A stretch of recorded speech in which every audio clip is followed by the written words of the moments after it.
السلام عليكم ورحمة الله وبركاته. دمان أصحابتي ذا قال قهوة السلامي بعد الصلاة. بريها أنبو حديقة سويسين مقال الذي 10 هاينا صوريغو وانا درين سنة هاي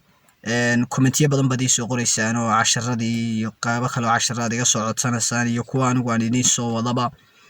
wallahi hawlaha igu farabatay sida darteed waan xasuusanahay saaka waxaan ku yara socday xoogaa shir yar baan lahaa oo shirkaasaan doonayaan ka yara gaadho marka waan ku tala jiray marka inaan duubo muuqaal waan ku tala jiray inaan duubo marka shirkaas ayaga soo yara dhex galay marka insha Allah dhamaan komitiyadina waan la socdaa waan idin la socdaa insha Allah muuqaalana waan soo dhigi doonaa muuqaalo marka faa'iido leh oo marka aad uga faa'iideysaan sida casharadii ka hadlayay medical terminology-ga ereyadii caafimaadka oo iyo casharadii kale ahaa sida ardayda qaar iga socodsan medical surgical-kii oo kale inaan bilaabo ka casharo badan oo muhiim ah ayaan doonayaa inaan bilaabo insha Allah isbuucan fooda inagu soo haya marka waad ka raali ahaanaysaan